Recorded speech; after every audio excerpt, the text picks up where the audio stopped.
Hello there, ladies and gentlemen, and welcome back to the Last Edit Podcast, a podcast on film starring yours truly, Silver Hawkins, and my amazing friend. Citizen Sleeve, hello there. So, if you've been listening for the last couple of weeks, you'll know that we are currently getting deeper into our look at the films by the Coen Brothers, Joel and Ethan, and that we have now reached the Hudsucker Proxy, and sort of the early to mid 90s content for the brothers that really helped. I mean, Barton Fink put them on the map, but the movies coming up are what really sort of cemented their legacy as filmmakers, I think. Yeah. And certainly Hudsucker Proxy. You know, it's not their most talked about film, certainly, and it's not the most appreciated.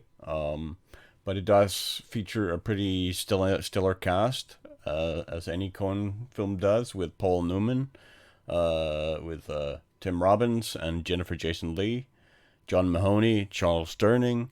So really, an amazing cast of actors. All of them turn in stellar performances. Especially, I think Jennifer Jason Leigh, who's really the standout in this film. And it is just an amazing film. Visually, first of all, it's one of the most visually striking Coen films with the Art Deco style, sort of idealized representation of New York in the 1950s. It's set. So, just to give a synopsis of the film, it's set in the 1950s. It centers around a young business college graduate who named Norville Barnes, who arrives fresh off the bus in New York City to start off his business career. But he finds that jobs are difficult to come by, and then he finally gets an entry level position at this huge mega corporation called Hudsucker Industries, and he starts in the mailroom, and then through various circumstances and happenstance, he ends up as the CEO of the company. Uh, where the board intend for him to fail, but turns out he actually has some pretty stellar ideas that turn out to be to throw a wrench in the plans of the board, and the board's chief director, played by Paul Newman, Sidney Mussburger, and that's basically where the plot goes from there. Like the Norville Barnes is played by Tim Robbins as this sort of blue-eyed, doe-eyed, innocent, naive, like embodiment of all these of this American attitude of with just a little bit of grease and know-how, you can work your way up from the mailroom to the top. And of course, sort of Paul Newman is kind of the antithesis of that, like the entrenchment of corporate power. Yeah, I really enjoyed this film on a lot of levels. I enjoyed on the levels of the visual aesthetic. I enjoyed on the levels of the writing, which is as sharp as ever in a Coen film. There are I think there are more like general societal or social critiques in Hudsucker Proxy, honestly, than there are in a lot of other Coen films. Certainly, they're much more prominent. I also really enjoy the score by Carter Burwell, which is arguably Burwell's like most sweeping Hollywood type score. Very heavy on the orchestral music and very heavy like when the moments sort of call for like the sweeping epicness, like when Norville kisses Jennifer Jason Leigh's character, I forget her name. Amy Archer, Yeah, I Amy think. Archer. Yeah, when he kisses her, like there's this swelling of music that you would get in a traditional Hollywood epic.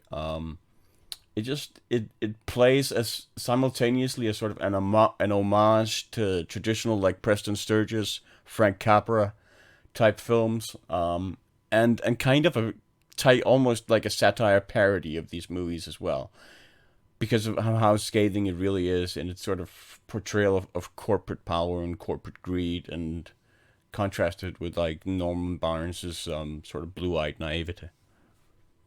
Yeah, before we get going, I just want to say as well that this is our 50th podcast.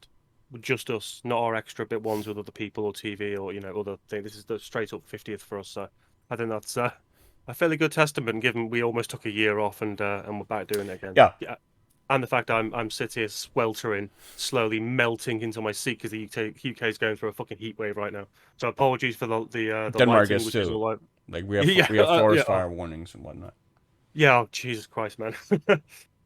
So yeah, it's great that we've done 50 and many more shall come. But this is a unique one for the Coens because it's such an unusual subject matter. That this as you alluded to, this blue-eyed naive guy who seems really quite stupid and quite non-thinking, when it comes to the corporate world. I remember when the shot when he's looking at the jobs coming up on the ticky-tackies and they're rolling and there's all these crazy job options and they all want to experience this and experience that, and he clearly doesn't have that, so he ends up starting at the very bottom in the Hudsucker Corp. And his idea is very, very simple, and whenever he shows it to someone, it's just a circle drawn on a piece of paper. This piece of paper he keeps in his shoe so that no one Yeah. can steal it from him. And unfolds it and shows it to people, and they're like, "The hell is that? Just a circle?" And his answer and his retort is, for kids. For kids, Another one. I mean, we talked about it during the film, but another one of those little kind of dialectual hicks that generally flow in kind of Coen's films. You think of the Sure that you mentioned. Yeah, I mean, again, this movie is full of those that you see, like we had with Raising Arizona and Okay Then, and with Miller's Crossing and What's the Rumpus, like these funny turns of phrase that really get delivered so well and so beautifully by the actors. Where in Hudsucker Proxy, you have that, and then you have the Sure by Paul Newman, like that dismissive way he goes sure. Yeah. Sure. He's great in this film as well. Yeah. But yeah, I mean, one of the obvious things that we can point out initially is just as you said, the Art Deco style. It's absolutely wonderful. The set design, the production of this film is amazing. It really is. It's worth mentioning the set design in particular, because the movie makes very, very extensive use of miniatures. Where they built a miniature version of Art Deco New York City, and then they basically just rolled the camera through that. Which is why we get a lot of sort of sweeping aerial shots of New York City that would be at home in like a Batman movie of Gotham City or the like. And that set is actually also what got shipped over to use by the Shadow later on, including like the pneumatic tubes and whatnot. But yeah, it's just, I mean, it's a display of craftsmanship again. With every, it's so wonderful, the craftsmanship that you see in every single frame, because whether it's with like the simple stuff, like with smaller scale, like with Blood Simple, and where it's just like the camera work and the intimacy of that, and then you have the grander stuff now with the Hudsucker Proxy, where you have the model work complete accompanied by the more traditional sort of Hollywood score for the music. It's just a testament to their diversity and sort of the broadness of the canvas they can use to paint with. Yeah, and the costume design as well to fit into that era. It's all wonderfully cohesive and brilliantly done, and the finer details are amazing. So in order for this to happen, the really kind of start of the film is Hudsucker, the head of Hudsucker Corp, the guy who created Hudsucker Industries, and he's sat quite quietly smiling, almost contently to himself at the head of this massively elaborate table full of execs from the industry, and they're all debating. Well, it's the board meeting, the meeting board meeting, yeah. And they're all debating, the how the company's doing and making money and all this. Yeah, they're talking about the fiscal results of the year, and it's going better than ever. Like Hudsucker's on the up. And they do that wonderful thing, the Coens, which they do in a lot of their films, where they have character, and you don't see this a lot. We talk about it a lot as well. When we first started the podcast with His Girl Friday, you have scenes in which characters talk over each other and parts of the dialogue overlap, as they do in Yes. reality, as we do when we talk in podcasts. And you don't get that in film because film is often dialogue, dialogue, dialogue. Yeah. That's how it Your line, works. my line. Your line, my Yeah, line. and they don't do that as obviously. They do it in a more fluid way that matches a more realistic flavor of how people would speak, and you get that at the board meeting, with different execs talking over each other and the shots cross-cutting between them and stuff like that. And then at one moment, Hudsucker just gets up, stands on the table, charges forward, and dives out of what is essentially one of the top windows of this massive, huge Skyscraper. Yeah. skyscraper building, and falls to his death. It seems I mentioned at the time when he's falling, he just seems so wonderfully content that he is falling and that he is, Yes. plummeting to his death on the pavement below. And that's then how we get this, Paul Newman's idea that they need to find a fall guy because otherwise the company will be too expensive for them to buy, so they need to make the Yeah, stocks. because like the company bylaws are that given Hudsucker's death now, like his stock will become like his majority stock share of in the company will basically be publicly traded on January 1st the next year. Which means as Sidney Mussburger says that every John Q. Public in a dirty T-shirt will be able to own Hudsucker stock, which is unthinkable. Unthinkable for him and for the board. Absolutely unthinkable.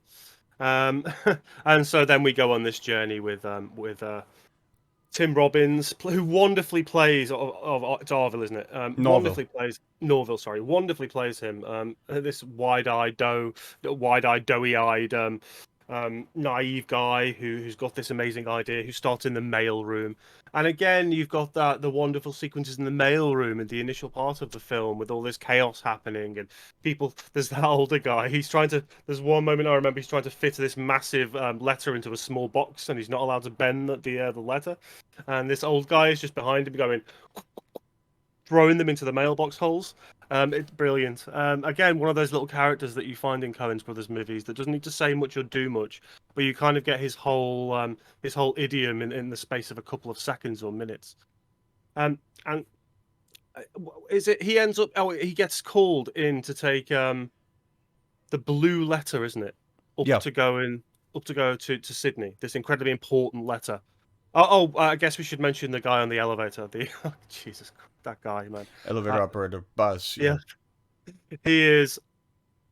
I get why he's that annoying, but my God, he's got.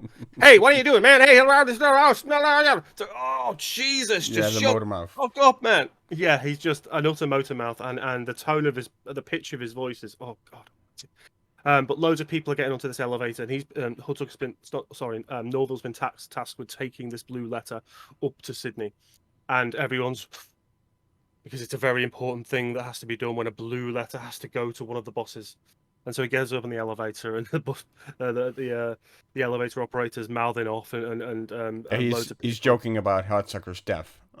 yeah, Hudsucker throwing himself off the building throwing himself off the and building, splattering and, himself all over like Fifth Avenue. Yeah.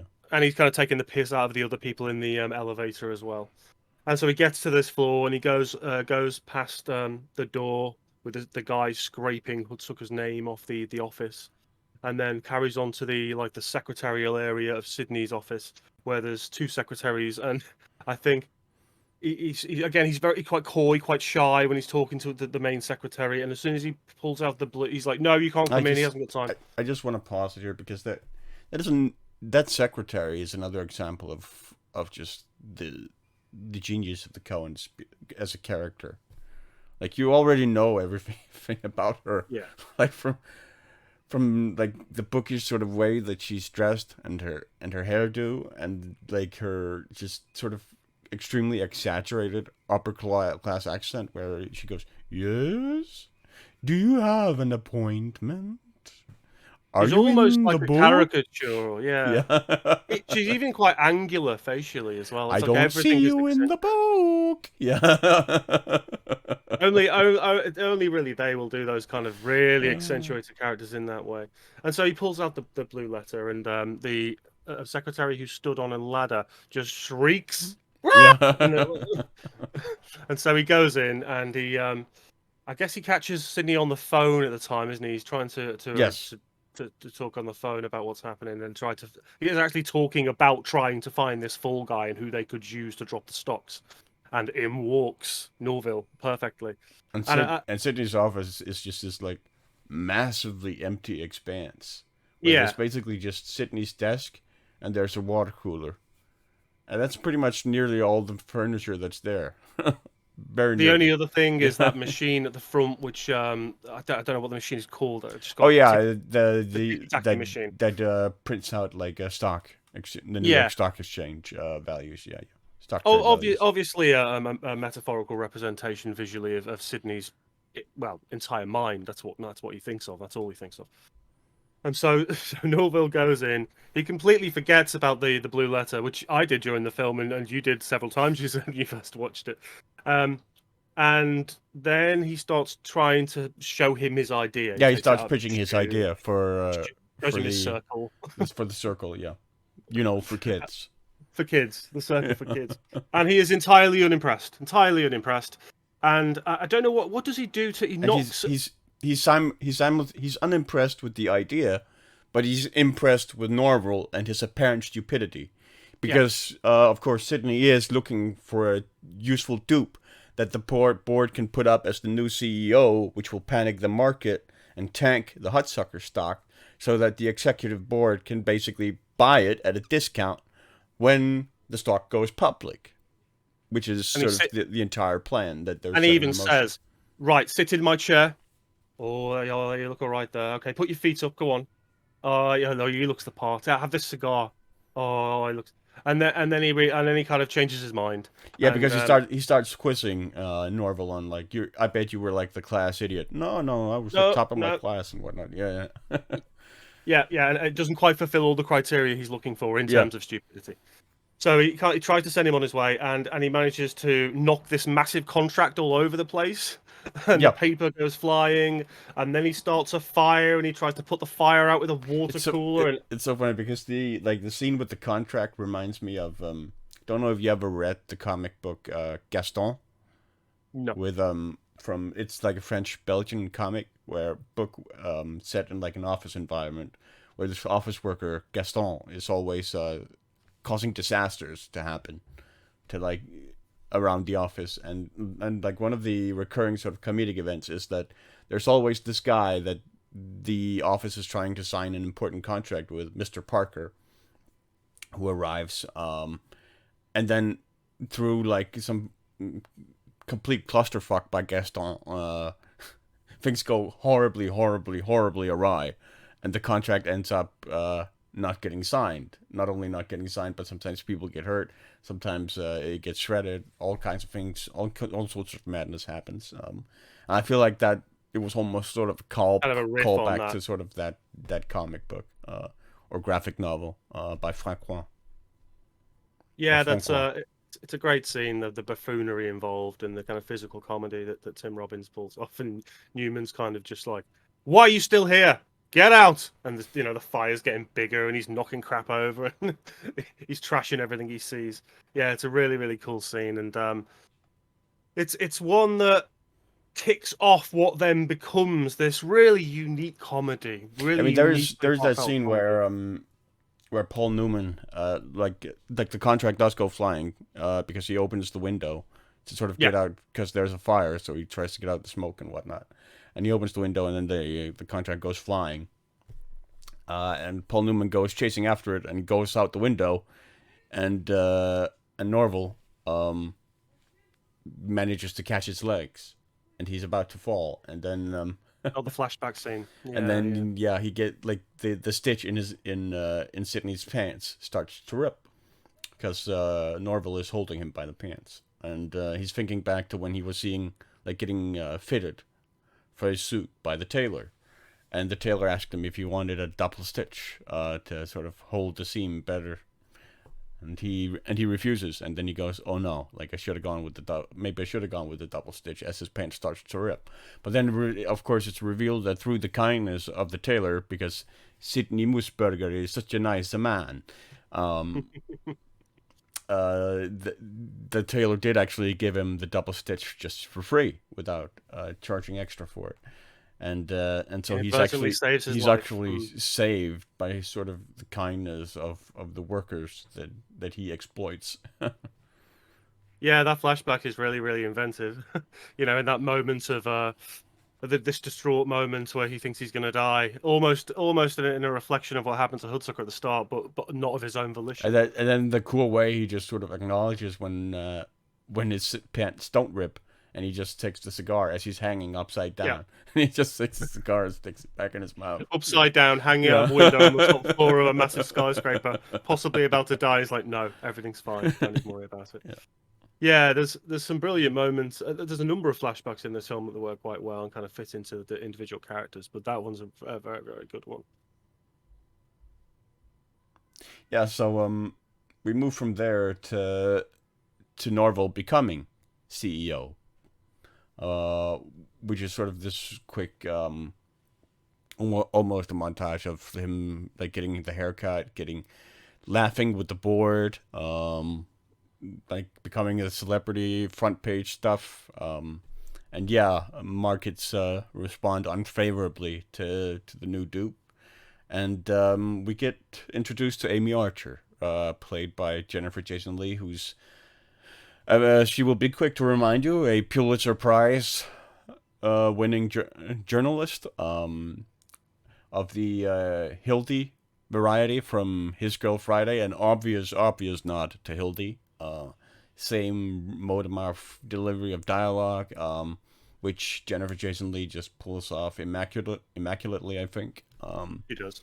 Like there's, I mean, just delivering on that dialogue must have been so difficult. But she just showed up, and she, like Tim Robbins said, she just showed up and she just knew her lines, and she just knew how to execute on that immediately. And I think that's an enormous testament to her. Especially talent. the scenes in the actual newsroom. You know, obviously we'll get to that later, but there's Yeah, where she plays with John Mahoney, who also sort of Yeah. is a little bit sort of motor mouth and works on that delivery with her, and then Bruce Campbell as sort of the third wheel in that whole sort of trio. The illustrator, yeah. But her dialogue is so snappy, and the one-liners, the quick quips. As you said, it's almost the embodiment of Hildy. You know, if they were ever going to remake His Girl Friday, you would want her cast. Maybe different age, perhaps. You know, that age then in '94. But her dialogue is so spot on. It, as you said, it must have been incredibly difficult to work Yep. that. I mean, the cast around her must have just been in awe and been really trying to keep up with her timing during those scenes, because, as you said, she's so quick fire. Very, very difficult to do. She's absolutely the best thing in this film. I think. The most remarkable scene she has is when she gets back after being introduced to Norville, and she sort of introduces herself as a local girl from Muncie, which is where he's from, like the small town in Indiana, and she introduces herself to him as this local girl, which is also like the scene where she introduces herself to him is another like typical Coen scene that I absolutely adore. In the bar, where you get cafe with the two diner, guys. the diner, yeah, Diner. where you get the two taxi drivers who basically narrate the whole thing. They're great. They're so good. as she comes in and tries to sort of dupe him, and then he's too dumb to be duped. Do you think he's one of those guys that she's gonna? Do you think he's trying to dupe her? I think he is trying to dupe her. Well, let's see how this plays out. Well, they're brilliant. They're absolutely brilliant. Yeah. And of course, we also have to mention that we should mention rather that the movie is actually narrated. It does have a narrator from the very beginning, much like Blood Simple. Big Lebowski. There's quite a few of their films that have narration. Yeah, but at this point, sort of Blood Simple is the one that sort of established that for them with Mark Emmett Walsh's narration over Blood Simple. Like there's no narrator in Raising Arizona, Miller's Crossing, or Barton Fink. So they sort of return to it here. And, I mean, there is this sense that it's so funny because the narrator isn't really important in the Coen films. Like, they're sort of just tangentially there for the most part. Yeah. Like, you could cut Mark Emmett Walsh's narration out of Blood Simple, and it wouldn't lose that much. But it does add a bunch of flavor and atmosphere to the movie. And the same is sort of here with the Hudsucker Proxy, where the narration by Moses is provides that flavor and sort of sets up the movie, and in a way that it wouldn't have otherwise. But of course, it's also because like when I went to films to study film at university, one of the first things that were drilled into us if we wanted to make film was don't ever use a narrator. Like just don't do it. It's forbidden. It's nobody does that. You shouldn't do that ever. And that always really rubbed me the wrong way. That sort of as that being sort of a cardinal rule of filmmaking, just because I always enjoyed that aspect of a lot of films that sort of employed that narrator. And the Coen films are certainly an element of that, where you could argue that the narrator is unnecessary and doesn't necessarily add to the plot or the narration. Like the narrator in The Big Lebowski certainly doesn't, but the narrator in that movie adds so much flavor and atmosphere and feeling to that film that it's part of the tapestry that makes up the whole thing, that you can't really pull it out without the whole thing sort of becoming less than. I don't think. Well, it's an additive strand in the Coen's films. I think the problem sometimes when you've got that kind of narrative exposition dump, which is what narration can often be, it can often lead the exposition or lead the scene rather than letting the scene play out. It doesn't do that here. It's just additive to the overall feeling of the film, and also it's the choice of voice. You know, the Bill Cobbs he's got one of those voices that just fits narration very, very well and lends a weight to it.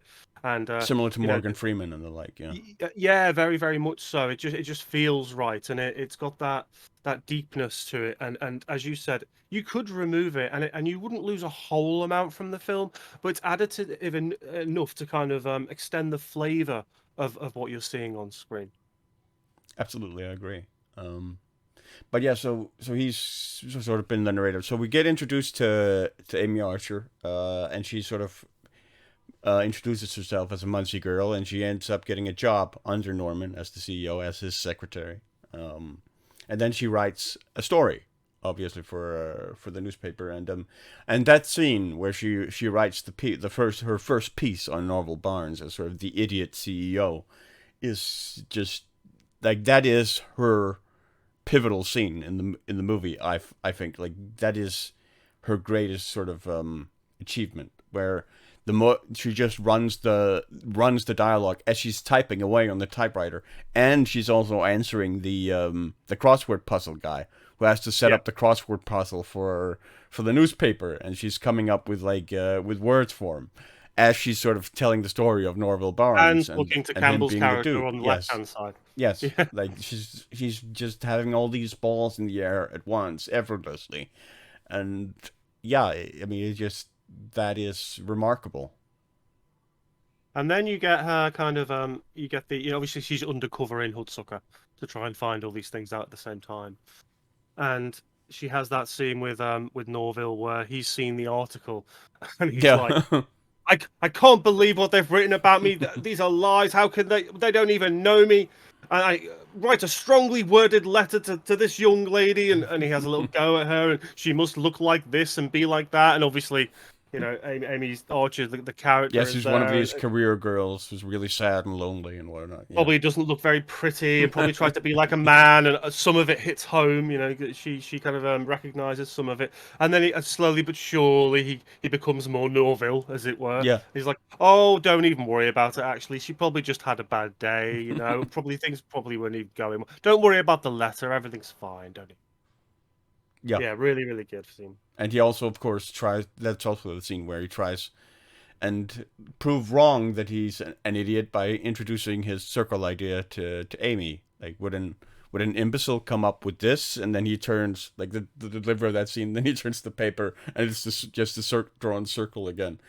And he goes, for kids again. Oh, good, man. And the way they play that throughout the film is so good. That recognition of the fact that this thing seems dumb, and yet they don't even know what it is yet. So good. Yeah. Yeah, the visual motifs in this film are a thing that work brilliantly. You know, Yeah, we get plays on that throughout. We get plays on the circle idea being other things, which we'll get yeah, to. We get even the circle side on just being a yes. line. You're like, The the blueprint. hell? Yeah, yeah. The Because blueprint is of course fantastic. Norville does eventually bring his idea to the board and do his pitch presentation for the board for his full idea, which turns out to be the hula hoop, which is a toy that will be familiar to anyone of sleeves and my age, but may not Yep. be that familiar to to newer generations, which was basically the circular plastic tube connected, which you put around your hips, and then you basically kept it going around your hips by dancing or moving your hips. Gyration and spinning. That's what you got. Correct. Um, and and the scene where he introduces it is really funny. Where you get all these sort of corporate questions that he gets bombarded with. And then comes, of course, they approve it, and then comes what is quite possibly the greatest montage in movie history when the hula hoop gets put into production, and you see the quality is like the product development with the blueprints of the circle sideways and from the So front. funny. And, A circle, a line, another yes, line, and a line. yes, Wow. The simplest blueprints of anything ever devised by a human being, pretty much. and you get like the accounting division where they have to calculate the costs for it, where the guy is sitting there with the 79 cents, and then somebody just puts a 1 and a dot in front And of he it to make it nods. $1.79. Yeah, that's much better. and and you get the marketing division where they have to come up with a name for the thing, where they can't just call it, as Paul Newman as Sidney Mussburger does, the plastic dingus. um, and then it gets put into production. It gets out into the toy stores. Nobody buys it. The toy store manager tosses them out, and then one of the hula hoops goes rolling down the street, and we get this classical motif. I forget what the suite is called. But very very famous piece of classical music that's played over it. Similar to like how Kubrick used Strauss in A Space Odyssey 2001. And you get the hula hoop going down the street until it lands at the feet of this kid, who then picks it up and starts just playing with it naturally. And then, of course, all these other kids, school is out, all these other kids come out of school and they see this kid playing amazingly with the hula hoop, and then they all want a hula hoop, and then all of a sudden the hula hoop is the greatest new fad in the entire country. And I love the shopkeeper. You've got that shopkeeper who's got stacks of yeah, them in the window, yeah, and he's got whatever bit price it is, and it's down, different sticker, 0, free yeah, with any purchase. And then these kids start coming in, up, $5, yeah, $10. It's yeah, brilliant. yeah. Supply and demand. Yeah, it's a really really fun scene. Like the entire film is sort of irreverent in just being fun in a very similar way to Raising Arizona, I think. It does feel like that. Yeah, right. It feels very playful, and like it doesn't really care too much about those elements. And then obviously we start getting to Norville's kind of fame increasing, and he's being eulogized over in the press now after being denigrated for so long for being stupid and a Yeah, buffoon. now And he's the idea man. yeah, guy comes up with the great ideas that the kids for kids. But of Um, course, that also puts pressure on his shoulders because now he has to come up with new ideas. And basically, his only new ideas are, oh, we'll get a hula hoop for obese people, we'll get a hula hoop for elderly people, we'll get a hula hoop for these and that, and this, that, and the other, like different iterations of the hula hoop. But those are sort of the limitations of his ideas, and he can't really come up with any new ones. And of course, the pressure on him, much like with Barton Fink, uh, the pressure mounts on him, and he sort of finds himself with a idea block, as it were. rather than I a guess we writer's should go block. back a touch because I think we've missed the party, which I think that's prior to the presentation, isn't it? So That's when he first becomes CEO, when Sidney yeah, Mussburger goes around and and introduces him to all the other stockholders, and who of are not course, impressed. no, who are not impressed with Norville, who ends up insulting one of the stockholders named Torsten Finlandsen, who is from Finland. So really, really inventive last name there. The Texan cowboy investor with Yeah, with a really droll accent. and it turns out that Norville had Finnish in high school, which I think is pretty impressive for a high school in Muncie, Indiana. Um, and And there's the scene he on the balcony. tries to deliver a Finnish line to Finlandson and his wife, and his wife does not take it well, and Finlandson basically sucker punches him. Um, yeah, of course that it has to be said he doesn't actually speak Finnish in that scene. It's just gibberish, but entertaining all the same. And then he ends Um, up out on the balcony nursing his jaw, and Amy Archer rather comes out to check on him, and they share a kiss yeah, with all that's a really the nice sort of moment. sweeping, traditional, grand epic Hollywood score to accompany. Yeah, and it's one of the moments where I mean, it kind of happens a little bit earlier, but this is really the moment where she's starting to soften towards him, Yeah, and this notion of this kind guy who might actually have some good ideas, possibly somewhere in there, we might see one day, and that's kind of the birth of that moment for them, which becomes bigger and bigger later on. Uh, it's just, I mean, I want to go back to that montage because it's so well edited and paced and structured. It's almost a film unto itself. yeah. As you said, it's one of the strongest montages in cinema history, if not the strongest. And the way the camera moves and whips and the flow works. If you're a In budding between the different filmmaker, departments, yeah. yeah, if you're a budding filmmaker and not only want to understand how a montage is put together effectively, but just how camera work and editing and flow of movements and all these things can be combined into such a wonderfully coherent sequence, just study that montage. Just watch it over and over again, and you'll learn so much from it. Yeah, I completely agree. I mean, it is a genuine masterclass. And of course, there is a very, very heavy Sam Raimi influence Yeah. throughout the movie, because he was a sort of second unit director on Hudsucker Proxy, and there were a number of scenes that he actually filmed for the Coens.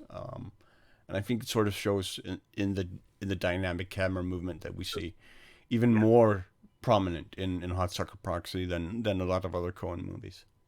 Yeah, I think the influence Raimi has over them in other films can be seen, but him actually being there and being second unit director, there are there's a number of shots where the classic push forward into the Yeah, frame, and that he does wonderfully well. That's a staple of his work.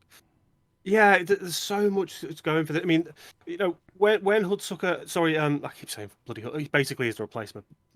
Norville, when he does become successful with this idea, the press are following him around into elevators and at the barbers with his new girlfriend and all this stuff, yeah, supermodel celebrity girlfriend girlfriend, and the way the paparazzi work is brilliant as well because it's who is so of that I'm pretty era. sure supposed to be like a playoff Shasha Kapoor.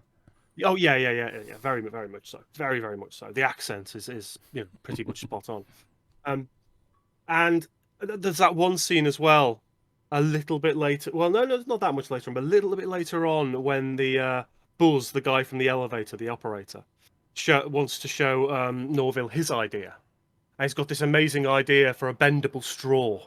Yeah, And but just prior to that, he's just offset behind this A3 flipboard of a drawing of a circle, and you think he's going to come out with something else which is just based on a circle, and he just pulls the drink from one side, so this little deception, and he's got this bendable straw, which, as we mentioned, is probably far more pervasive in modern uh, um, society in the way it was used than the hula hoop ever was. Yeah. But out of hand, Norville's like, no, that's a bloody stupid idea. Who the hell is going to want a thing you can bend? I mean, what the hell is that all about? Sends him packing, or fires him in fires essence him. to make a statement about him being in charge and him being the idea man. And by this time, of course, he's still very naive and quite, He's in his own head, but believing his own hype. Yeah, because I mean that comes at the end of when Amy, I keep trying to call her Amy Adams, Amy Archer tells him off as he's gotten too big for his breeches, because he downsizes, like the board wants to downsize the company, and even though they're seeing record level success, they want to downsize the company and the employees, and Norville says, yeah, that's the board. That's what they want. They know best. And I'm all for it. So let's do it. So we'll just fire these people. And so Amy Archer tells him off for it, and basically quits as her undercover position as his secretary. And so depressed from that is when Buzz, the elevator operator, the guy with the fuzz, comes in and delivers his pitch for the bendable straw. Also, before that, of course, like the success of the hula hoop is not something that the board appreciates, because it doesn't quite fit into their plans, because they dumped all their stock with the expectation that Norville would tank the stock, but of course now the stock is more valuable than ever, and so quite a few of them are now ruined. And one of them, who is like a stable character actor, in like one of the most ubiquitous ones you see in just really really small minor parts, the guy with the really really hairy eyebrows, goes.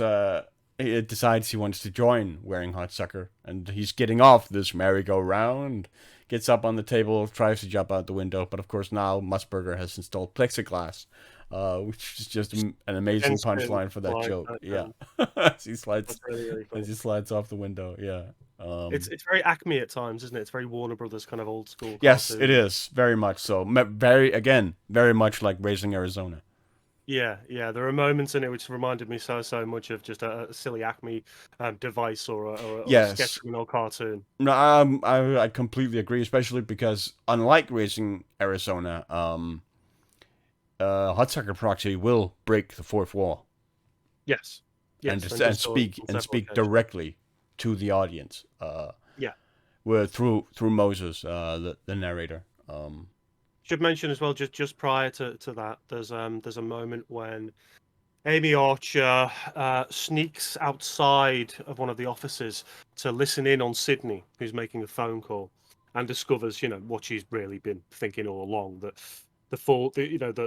Norville's supposed to be a fall guy, and they basically want him out to buy. So there's a small hole at the side of his office that she's listening to, and she comes across Moses, who, in his own way, kind of enlightens her, about who she really is and why she's doing what she's doing. Yeah, and Moses is basically sort of a maintenance worker for the giant clock that's at the top of the Hudsucker skyscraper.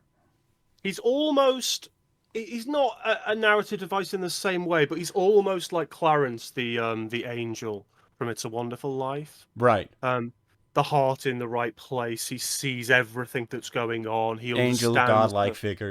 Yeah, exactly. And he basically reveals a bit of truth to her that she knew deep down anyway, as most people generally do, and kind of strips back a layer. And that's when I think she starts understanding a little bit more about herself and about Norville as a person. And that's why when she does walk into the office to strip him down, and that's such a funny scene anyway, the band is playing and all these people are doing things, and you have to send them out. There's that one guy sat there just reading the funny papers. But ludicrous scene. But I think that's why then she's so honest with him, because she's had that moment of honesty with Moses as well. I think you're completely right on that. Yeah. Like that scene is very much driven by that scene of introspection within herself. Yeah. And so we start kind of heading towards, I guess, the finale. the business at this point is booming, and he's had another idea at this point in the frisbee. And again, this wonderful presentation where he No, just shows. that's not that comes after. Oh, that's the very Yeah. end, isn't it? Yes. Sorry. It is. Okay, so yeah, back up a bit. So being demonized now. Sidney's plan is to take down Norville. So Yeah. they've built him up now. He's this huge success, so they can tear him down. So Sidney basically decides he's gonna use Buzz, the elevator guy that Norville fired, and he's gonna shape the narrative that Buzz was actually the guy who came up with the hula hoop, and Norville actually stole that idea from Buzz. And then Sidney of course feeds that story to the press, where Amy tries to sort of deliver on her story that the board is actually trying to use Norville.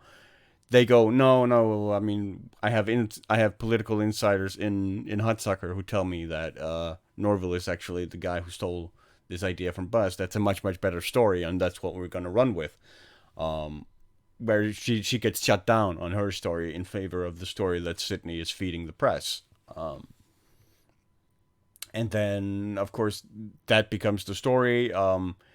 They hire a psychiatrist to have Norville basically certified as manic depressive or insane, so they can get him committed. Which leads to this very funny scene with the cartoon sort of the cartoon ambulance drivers from the sanitarium who run around with like a giant butterfly net to catch. Again, very accurate. Crazy people. Yeah, exactly. Very cartoonish. As things come to a head on New Year's Eve, the day before January 1st, when the stock is supposed to go public.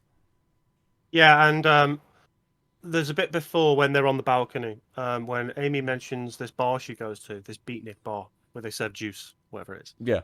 And there's a moment when he's at his lowest ebb, where he's already hammered. He's already hardcore drunk. He's because of course Sidney goes to, in order to take him down, Sidney goes and confronts Norville, and hands him this folder that is.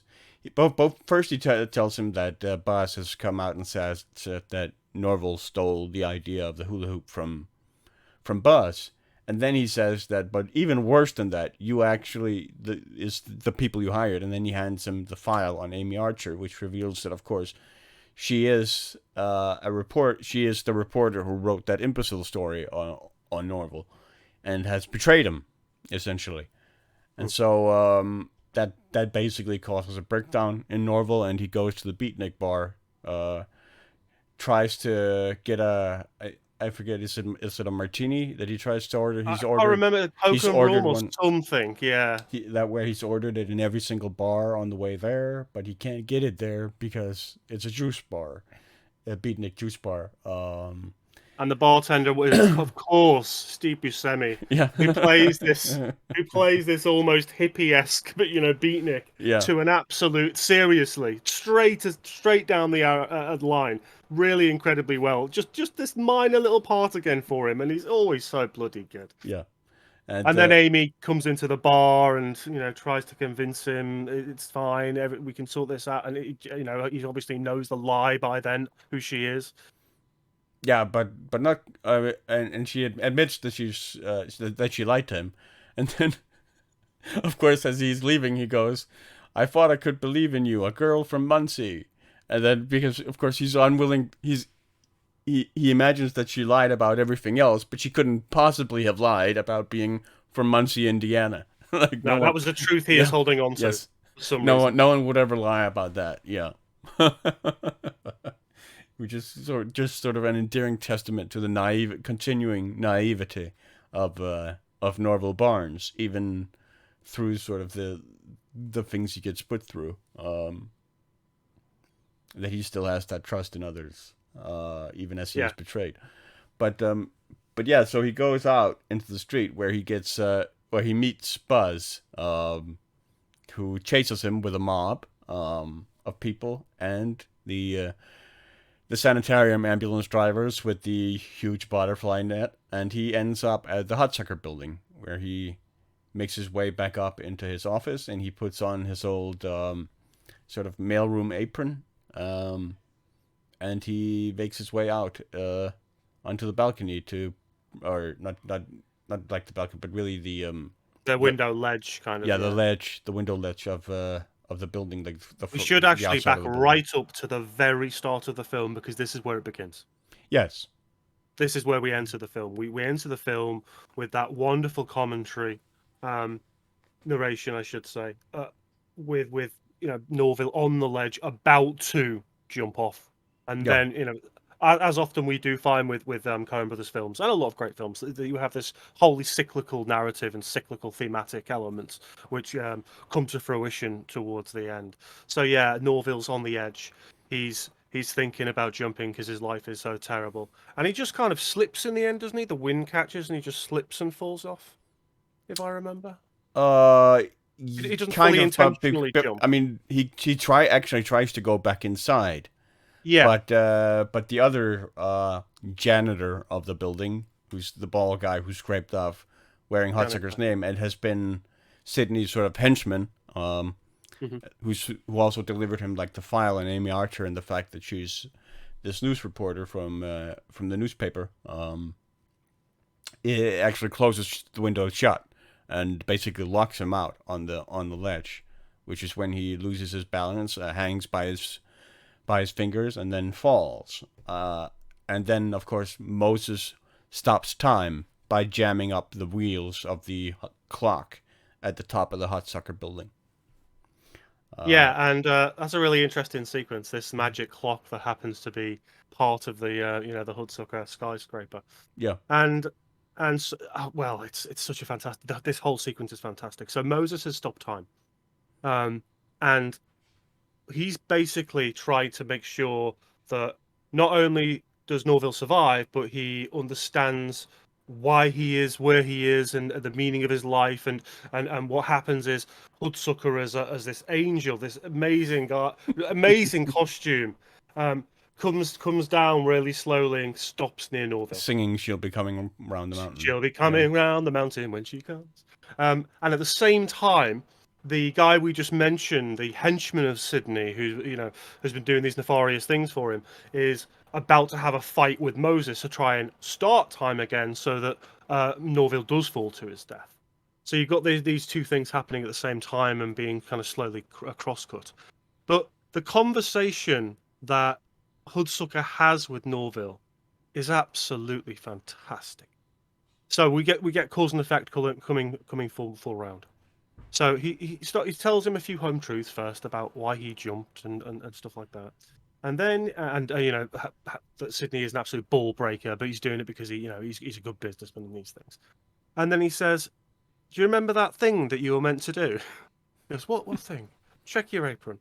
And he pulls out the blue envelope and he opens it and he starts to read it. And apart from the fact that, well, in essence, it just says whoever has this, whoever's the new CEO of the company, whatever it is, will has carte blanche over my stocks, owns the company, and can make mistakes. They will get a second chance.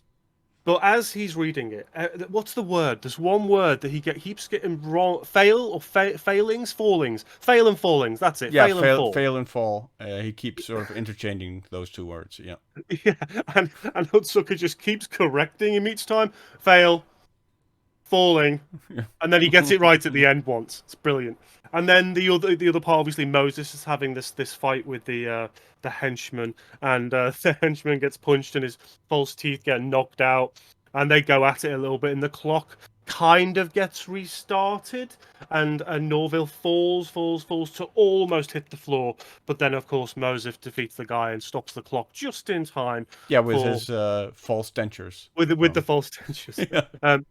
Just in time for Norville to be about that far away from the ground and manage to survive. Yeah. And it's such a beautiful sequence. It really, really is. Yeah, especially because even though like time is frozen, the snow is still falling outside. Yeah, which does present this really evocative image of Tim Robbins hanging in the air, in New York City with this falling snow. Yeah. almost still, yeah, with just this snow falling. Beautiful, beautiful image. And of course, then we do actually get to the proper ending where everything's fine. You know, he doesn't he takes it to Sydney, and Sydney then basically bolts out of the window. But he can't because no, he's on the No, window yeah, ledge trying to do the same he's on thing. Sorry, the ledge, yeah, and yeah, with the sanitarium workers with the trying to butterfly net, come on, trying it'll be to convince fine, him to it'll be get back fine. inside. Yeah, Yeah, and obviously, he's considered a loony by then because he's trying to jump off the building ledge. So they take him away, and he's in charge then, and everything's fine with Amy, and there's the big presentation at the end, which is one of my favorite moments of the film, where again yeah, he's in there's a front of the circle. board, he's got the flipboard, it's a hand-drawn circle on it, and you just think he's going to pull out another hula hoop, but he just pulls out this plastic circle and throws it, and of course it's the frisbee. Yeah, Absolutely stunning. Oh man, you could the amount of things that are just circles they could have played off, but the fact that at that era it's a frisbee is yeah. beautiful, absolutely beautifully done. Yeah, it's a wonderfully I mean, it's one of the most optimistic well film. executed recurring gags ever. I think. Yeah, That circle and joke. and by its simplicity, the motif just works so well, Yes. so well. It's such an optimistic film. You know, it's about hope, and it's about believing in yourself, and it's about not being downtrodden, and it's about And not listening to noise. You know, yeah, and like focusing on on things beyond sort of career in your life, and yeah, yeah, like the people in your life and whatnot. Like it's so weird to me that people always. I mean, a criticism I often hear of the Coen brothers that I just don't understand is that they're cold, because they have a kind of detached sort of perspective or view in their films. But I always find, I mean, the Coens do abhor sentimentality; they hate it. But I still, in all their films, I still find this kernel of fundamental human empathy and empathy for like the human condition that is just completely transparent to me, and especially in its portrayal and complete lack of judgment for a lot of its side characters, yeah, and the fact that it lends importance to these people who wouldn't ordinarily feature in movies or get movies made about them. And I think that all that is a testament to the Coens, and all that is a testament to sort of the empathy that they and feeling that they provide to their movies. Even Miller's Crossing. I mean, you could certainly argue that that is a cold movie, but I still find a lot of fundamental humanity and empathy in that film, in Tom yeah. Reagan, and Verna. So I don't understand this perception of the Coen brothers as being sort of cold filmmakers. No, I don't agree with that criticism at all. I understand that they don't deal in sentimentality a great deal. Yeah, I understand that they don't look at things through rose-tinted glasses very often, and they have a somewhat detached view of certain things because they like to pull back and look at the broader picture often. But even the next movie we're going to talk about in this sequence of Cohen's, absolutely. Fargo, is an absolute case in point. If anyone thinks Fargo is a cold and detached film, you're not watching Fargo because I completely agree. I some mean, of the central characters in that yes, film, as you said, you mentioned the human condition. Well, that's what these films are about. That's what the Coens really want you to understand. The people who are forgotten, the people who aren't talked about, the people who exist as outsiders of society's norms, and don't fit in the boxes that are often given to them. That's what the Coens want you to look at. That's what the Coens want you to understand. Their character, their their thought process. You know, the way they cognate, who they are. Um, that's not a coldness. It's a study of people that are often disenfranchised. yes, not that, and most fundamentally a study of absurdism and Yeah, existentialism. yeah, And I mean, obviously, there is sort of a certain morbid quality because they do often address the nature of death and the absurdity of death and the randomness of death, the complete randomness of life. yeah, Is just probably arguably like the most running motif of their entire life, their entire like film library of films. So no, I don't agree with that criticism at all, and I think Hudsucker is another excellent example of that. With with the somewhat sentimentality that we do get from Amy and Norville in this sort of traditional Hollywood romance, and then framed against this sort of portrayal of absolute corporate greed and power that is Hudsucker Industries. Well, I adore this film. It's probably one of the least viewed of the Coens for me. I'm not entirely sure why. As you said, I don't think it's one of the films in their filmography that's looked upon as fondly as a lot of other films are, but it certainly should be because it's got a great deal of heart. All the performances are excellent. Paul Newman's wonderful in this, in his kind of aging career. Tim Robbins is fantastic. Amy Archer, played by Jennifer Jason Leigh, is amazing. The dialogue, the way the character plays off Norville, the way she acts in her undercover role, and also when she's in the press room, Yeah, she's absolutely I fantastic mean and beautiful in this role. the scene where she pretends to pass out at the diner, so Norville basically has to carry her from the diner all the way up to his penthouse office as the Yeah, CEO, which is hilarious in itself. But even funnier is that the entire way there, Amy Archer basically just runs this motor mouth sort of monologue, blah, blah, blah, blah, blah, blah, blah, blah, blah, blah, blah, blah, doesn't shut up at all. as as Norville is sort of heaving for breath and on the verge of passing out. yeah, but oh, she's so good. She really really is. And it's like I said, it's just a film. It's a film with a lot of heart, and for anyone out there who maybe doesn't feel like they fit in or questions themselves or questions whether they should be doing a particular thing or is so focused on career that they're letting other things slide, watch this film. or It's a if you film that if will open your or eyes. if you have a lack of faith in your ideas, just look at what a circle can do. I Yeah, mean, just look at what a simple circle can do. you know, Not only the for great hula kids. hoop, but also a frisbee for kids and for people on the beach in this sweltering heat. Right. Go and watch it. It's an amazing film. It's one of the Coen's best, and you can probably find the montage, I would imagine, on YouTube if you just want to have a little Oh, quick you can sample. absolutely. Yeah, so go and watch that. It's fantastic. Well, the next film we'll be watching in the Coen's wonderful pantheon of cinema is 1996's Fargo, and I think for a lot of people, this is when and where they know the Coens from. Yeah, I think that's accurate. Obviously, Bottom Fink is huge and Cannes and Yeah, we can look at the other that's films. mostly for like film insiders where they got Yeah, put on the map for that. But Fargo was the Academy Award winner. yeah. Fargo is the one where I think the Coens to the general film populace Yeah, went boom. They became recognized, and rightly so, because Fargo is right up there with not. It's not just some of my favorite Coen films. It's one of my favorite films of all time for a reason. It's got some of the best performances I've ever seen. The lead, Frances McDormand, is absolutely stunning. Brainerd, cinematography from The place where Deakins. it's Yeah, yeah, oh, it's beautiful. It's a dark, twisty thriller with just some wonderful moments. So that's the film we'll be covering next, and I'm really really looking forward to it. as am I, and I hope you will join us for that. To take a look at Fargo, and I hope you'll join us for a discussion on Hudsucker Proxy in the comments below, if you feel like it. Please tell us if you saw it, what you think of it, and maybe even what your favorite Coen films are and what you think of the Coens.